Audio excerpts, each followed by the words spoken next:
Vascaíno do Cerrado.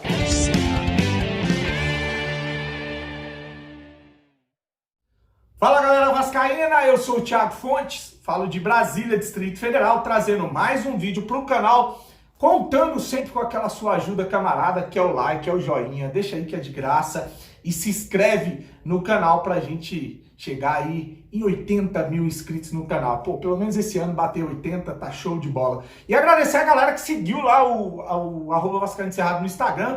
Chegamos a 13 mil seguidores no Instagram, graças ao seu apoio. Valeu aí pela moral, né? Vou falar da nossa parceira 1xBet, hoje tem vários jogos, inclusive tem o jogo do Grêmio, né? Vamos torcer pro CSA aí, do grande Valentim, que é o técnico do CSA, jogou bem a partida passada, vai encarar o Grêmio jogando lá em Alagoas. E eu vou deixar a dica do canal Vascaíno do Cerrado com a 1xBet, hoje tem jogo na Copa do Brasil. Falar nisso, ontem o Urubu tomou outra porrada, né? E virou saco de pancada, tá perdendo pra todo mundo, o Galo tá montando toda hora, enfim, cada um com seu... Tem uma frase que diz assim, né? Cada cachorro que lamba a sua caceta, né?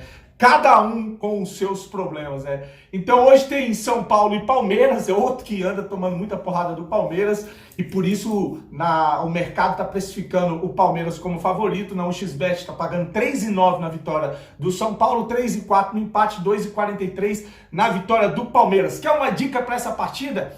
Ambos os times vão marcar. O Caleri vai jogar no ataque, é um jogador que faz muitos gols. O Rogério Ceni gosta de fazer esse time jogar ofensivamente. Então pagando R$1,98, R$2 por cada real apostado. Se você for lá na 1xBet e apostar que os dois times vão fazer gol, bota 30 conto, eles vão pagar 60. Bota 50, eles vão pagar 100. Vão devolver os seus 50 e te dar R$50. Então vale a pena aí apostar que os dois times vão fazer gols aí na Copa do Brasil hoje, beleza? O link tá no primeiro comentário fixado. Faz o cadastro, o código promocional é do Cerrado e o primeiro depósito eles dobram em bônus para você fazer apostas. Agora eu vou falar do Vasco, vou trazer uma treta antiga, né? Quem não acompanha a política do Vasco, o Carlos Leite, que é um empresário aí que manda e desmanda no Vasco da Gama, manda soltar e prender, né? Que agora é dono do passe do Riquelme, que pertencia ao pai do Neymar, é dono do passe do PEC, enfim, da base do Vasco, a maioria dele. É um cara que sempre influenciou internamente, principalmente quando o assunto é política no Vasco. Ele tem um estranhamento com o Edmundo já antigo, lá na eleição da Sempre Vasco, para derrubar o Eurico, e que depois acabou assumindo o Alexandre Campelo. Ele teve um papel fundamental que poucas pessoas sabem. Quando o Júlio Brandt viaja lá, que ia trazer o Eto'o, acho que era o Eto'o, né, junto com o Felipe, dando uma pernada no Campelo, que o Campelo ia ser vice de futebol, aí eles fizeram um acordo para que o Campelo fosse vice de futebol, e ele viaja para contratar um jogador sem que o vice soubesse. Quem foi abrir os olhos do Campelo foi o empresário Carlos Leite, que ajudou nesse golpe que rolou ali na tomada do poder do Alexandre Campelo em cima aí do Júlio Brandt. Então, tudo com influência do empresário Carlos Leite. E daqui a pouco eu vou trazer uma entrevista onde ele fala sobre isso, mas eu vou trazer primeiro o Edmundo, que lá no Mundo Ed, o canal novo do Edmundo, né? Se você não se inscreveu, se inscreve, que ele fala muito do Vasco.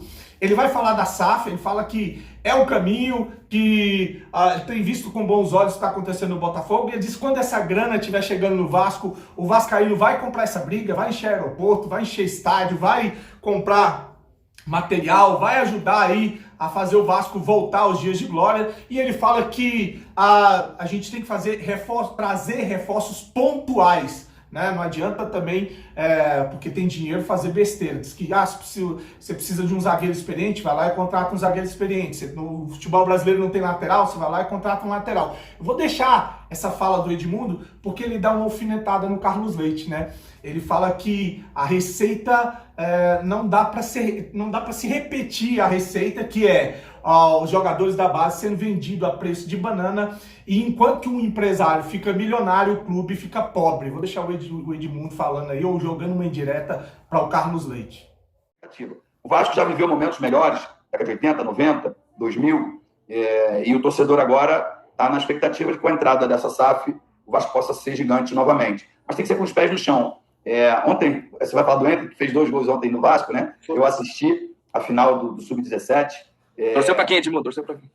Eu torci Não, eu torci pro Vasco, mas com menos de 3 minutos, 4 minutos, já estava 2-0 com o Palmeiras, inclusive com o gol do Enter. Eu acho assim, eu falei disso porque tem que trabalhar a base. Você tem que pensar no seu time de futuro, priorizando a base. Aí você vai olhar, cara, eu não tenho um craque, eu não tenho um camisa 10. Aí você usa o dinheiro da SAF, vai lá e contrata. Pô, a minha zaga é boa, mas falta experiência. Você vai lá e contrata um jogador experiente. Os jogadores que estão em falta no Brasil, lateral direito, e você vai ter que gastar um pouquinho mais de dinheiro para contratar. Fora isso, cara, eu acho que tem que aproveitar essa molecada. O Vasco está toda hora chegando, seja no Sub-15, Sub-17, Sub-20, Taça São Paulo, enfim, é sinal que ali tem bons jogadores. E é quando você está fortalecido financeiramente, você não precisa vender a preço de banana, como o Vasco fez nos últimos anos, onde o empresário ficou milionário e o clube pobre. Essa receita é que não dá para repetir. Bom, tá aí o Edmundo, né, falando a respeito do empresário que ficou bilionário, e antes que as pessoas venham aqui falar assim, isso é teoria da conspiração, não existe isso, Carlos Leite tá cagando e andando pro que acontece no Vasco, não se envolve com a política, eu vou trazer ele, o Carlos Leite, em uma entrevista raríssima, porque o Carlos Leite dificilmente dá entrevista. Quem não sabe, o Carlos Leite era dono de uma loja de pneus, né? E quem fez dele um empresário do mundo de futebol foi o Léo Lima. Você vai lembrar do Léo Lima, aquele da letra, jogador bem conhecido no Vasco, que uma vez passou o telefone para um cara que estava ligando querendo saber sobre negócio com ele. Ele passou para o Carlos Leite ali e falou para o Carlos Leite que era empresário dele. E nessa brincadeira o Carlos Leite acabou virando empresário dele e virou empresário de futebol.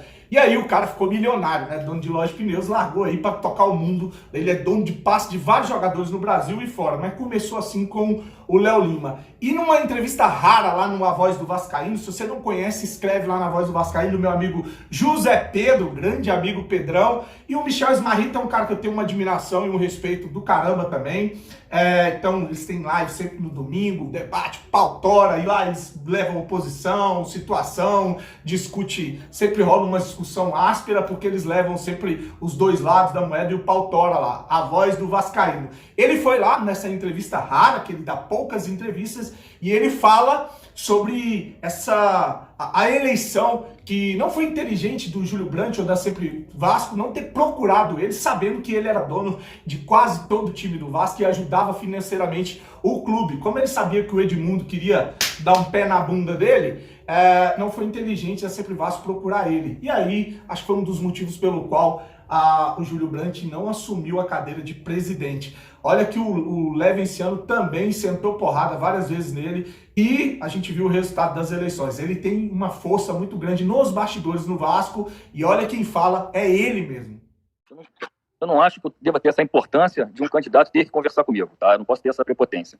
Mas, na verdade, o próprio Alexandre Campelo conversou comigo anteriormente, o Otto conversou comigo anteriormente, até porque eu já conhecia todos eles, e a gente se encontrava e acabava falando sobre o Vasco, sobre as eleições, né, o que eles pretendiam, e se eu continuaria fazendo o que eu vinha fazendo. E para todos eles eu falei uma coisa: se acharem que eu devo continuar, se precisarem do meu trabalho, eu vou continuar, não vejo nenhum tipo de problema. A chapa do Júlio Brandt realmente não me procurou, não recebi nenhum tipo de comunicação deles. Também que eu estou te falando, não acho que eles sejam obrigados a me procurar, mas acho que seria um pouquinho inteligente da parte deles, sabendo, né, a quantidade de jogadores que eu tenho no clube, a ajuda financeira que eu vinha dando ao Vasco. Eu acho que seria prudente da parte deles conversar, até para que não deixasse uma preocupação na minha cabeça, né? Todos sabem do problema que eu tenho com uma das pessoas que apoiou ele, né? Um ex-jogador do Vasco, né? O Edmundo, que também não me conhece, que também não esteve comigo, que também nunca conversou comigo, que em 2010 também fez críticas ao meu trabalho no Vasco, que agora também fiz críticas ao meu trabalho no Vasco, mas é normal, cada um, eu consigo encarar as críticas de maneira bem tranquila, desde que sejam verdadeiras, desde que não tenham outros tipos de interesse. Então todos sabiam do problema que existia, e a gente aqui escutava muita coisa, né? Eu moro aqui na Barra da Tijuca, escutava muita coisa, todos eles são daqui, muita coisa chegava no meu ouvido, e que realmente causava um pouquinho de preocupação. Então acho que foi um pouquinho, faltou um pouquinho a eles, um pouquinho de habilidade para que eu tivesse tranquilidade de seguir com as coisas, mas nada disso foi importante, eu acho, para as eleições. Não vejo que isso tenha sido determinante para nada. Uma vez eu entrevistei no meu canal o ex-presidente Alexandre Campelo, e lá fiz várias perguntas, e uma delas foi a respeito do Carlos Leite. Eu falei dessa relação que para mim era promíscua, ou é promíscua, Porque como você tem do lado do balcão um empresário que é dono da metade do time ou da base, foi uma pergunta que eu fiz pro Campelo, e esse cara fazendo empréstimos ao Vasco, constando no balanço ajuda financeira, então quer dizer, como é que você vai vetar um jogador, como é que você vai tirar os poderes desse cara de dentro da base, se esse cara te socorre financeiramente, né? Perguntei para o Campelo se isso não era uma relação promíscua, o Campelo falou que era um mal necessário, tipo assim, que não é certo pegar dinheiro com o empresário, mas que era a única maneira, que ele ajudava muito o clube. E agora o Carlos Leite vai falar sobre essa ajuda que ele deu aí, ou dá ao Vasco da Gama, né? Que se não fosse com ele seria pior, né? Fala de que a oposição trata ele como um predador, fala de um momento que ele falou que os clubes eram uma galinha dos ovos de ouro. Enfim, vou deixar ele aí explicando sobre o fato dele ajudar o Vasco, que seria pior se ele não ajudasse. Se eu fosse esse predador que estão querendo dizer, eu simplesmente deixava bater 3, 4, 5 meses de salário atrasado, né, como 4 estava batendo, quase do final do ano, né, com férias e 13º, e tirava meus principais jogadores do clube sem o Vasco ser ressarcido por isso. Eu não fiz. Não fiz e nunca farei. Não com o Vasco, mas com qualquer clube de futebol brasileiro. Que eu acho que, quando vem aquela minha fala, que é importante que as pessoas entendam, né, que já começou muito mimimi nas redes sociais, não posso matar galinha de ovos de ouro. Eu quis explicar isso em relação a esses assuntos. Os clubes são muito importantes para que até os próprios jogadores possam ter outras opções, ter grandes opções.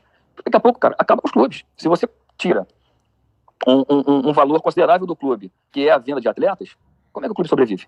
Então, quando eu fiz aquela comparação da galinha dos ovos de ouro, é que realmente os clubes são muito importantes. É que muita gente não dá essa devida importância, eu acho que os clubes têm que estar muito bem, tanto financeiramente quanto desportivamente, até para que a gente possa fazer as vendas que se faz lá fora.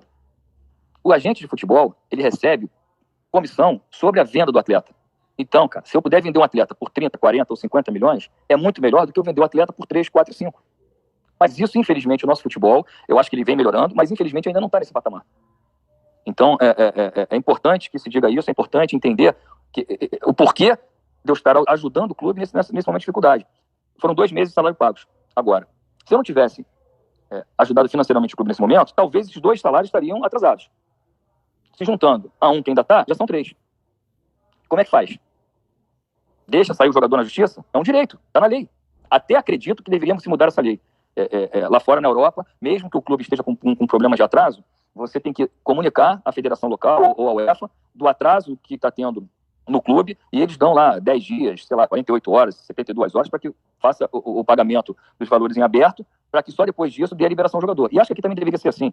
Eu acho que acabou o tempo de ficar fazendo essas coisas, tirar o jogador do clube, não compactou com isso, e acho que as pessoas deveriam entender, quando eu faço essa ajuda ao clube, é porque realmente a situação financeira do Vasco hoje não permite que ele vá a um banco, porque não tem garantias para dar um banco. E o banco, vocês sabem, se não te der a garantia real, eles não vão fazer isso.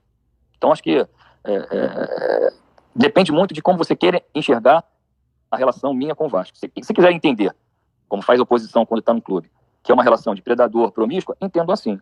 Mas se tiver uma boa vontade de querer entender as coisas como elas são, vão entender o seguinte: pô, se não fosse essa ajuda aqui nesse momento, estou dizendo que eu sou mais importante do que ninguém, não é nada disso, o clube é muito maior do que todos nós, mas o momento que o Vasco vive é preocupante, é difícil, e se eu não faço isso, realmente perderiam grandes valores que o Vasco à frente pode realmente, com esses recursos, começar a botar a casa em dia. Bom, você está gostando do vídeo que eu trouxe para você hoje? Vou pedir para você mais uma vez, humildemente, para você deixar o joinha, deixa o like, se inscreve no canal, né? Se você não fez isso lá no início. E lembrar mais uma vez que é uma entrevista raríssima concedida à Voz do Vascaíno, né?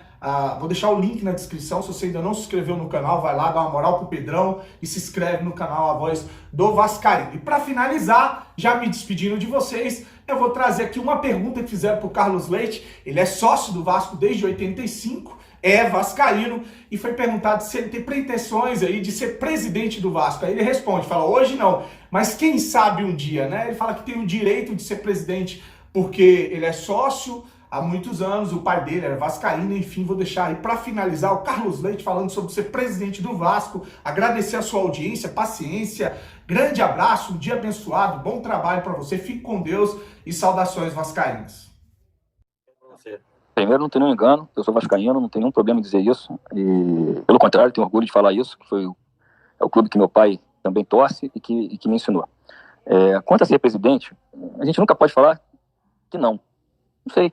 Hoje, não tenho a dúvida disso. Eu estou do outro lado do balcão, a minha atuação é como empresário de futebol, eu ganho para fazer isso, e a partir do momento que você entra para dentro de uma presidência de um clube, e dentro do Brasil não é permitido que um presidente tenha remuneração, até porque os clubes são sem fins lucrativos, você realmente tem que estar com a tua vida 100% resolvida, né?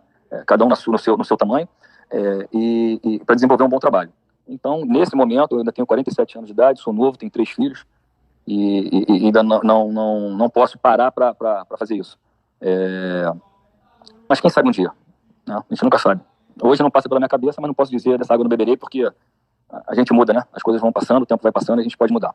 E por ser sócio desde 1985, eu tenho direito de postergar isso, de poder querer ser presidente.